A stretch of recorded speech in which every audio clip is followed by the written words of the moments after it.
Chào anh em nha. Hôm nay nhận được cái con laptop này nó bị mất nguồn nhé. Con này đang xài thì mất nguồn. Giờ mình tháo ra mình thử xem là trong nó có điểm sao. T440S.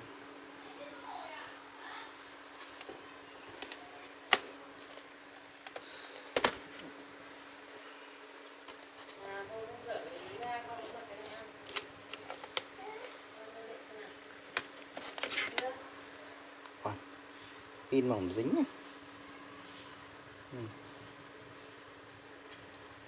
Pin mỏng nhỉ.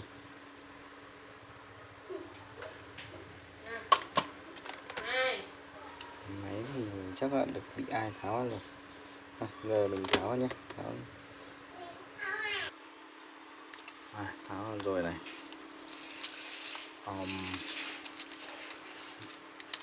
Kiến nó vào nó làm tổ chết trong này.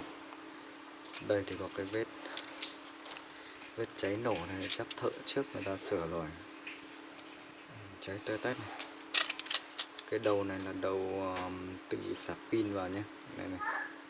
Đầu này là từ cái ổ cắm sạc này nó vào đây, ở chân connect này. Thì mình nghĩ khả năng là người ta cứ tưởng nó đứt cái này, người ta hàn lại, chưa đo khả năng là chết phát. Bây giờ mình tháo hẳn cái bên này ra nhé. Xem này nào.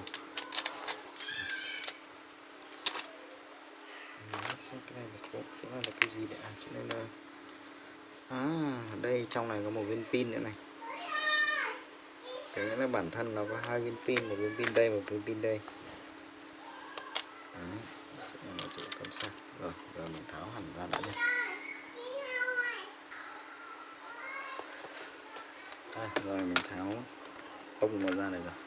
Pin C1 này mình nhổ ra đã. Ở đây, cái chỗ nó cháy đây. Bây giờ mình thử đo xem nhé. Rồi, chập không?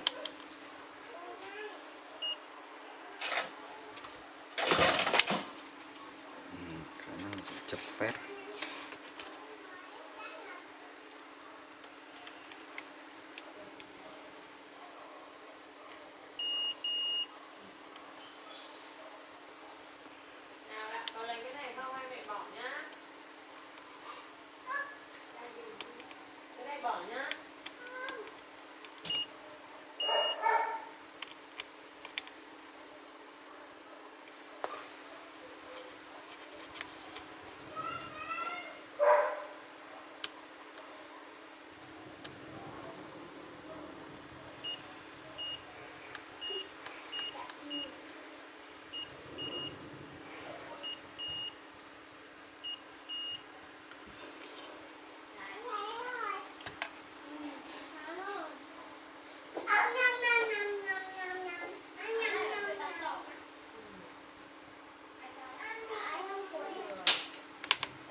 Vệ sinh cái chỗ này xem nhé.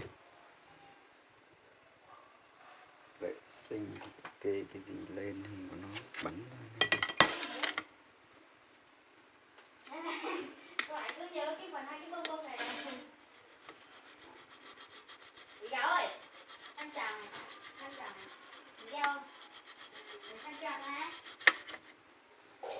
Ý, ôi rồi. Đẹp chưa? Ý, đẹp thế. Đẹp chưa? Đây, chuột, đây chuột.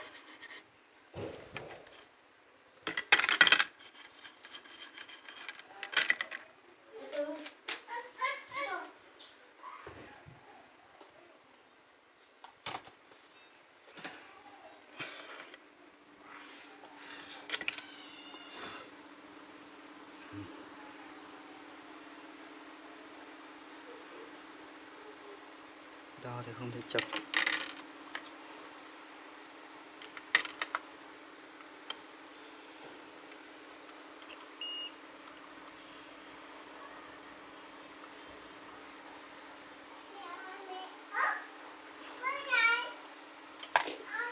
Rồi để mình thử dò mình một lúc xem nhé. Ngồi dò mình một lúc xem nó hỏng cái gì.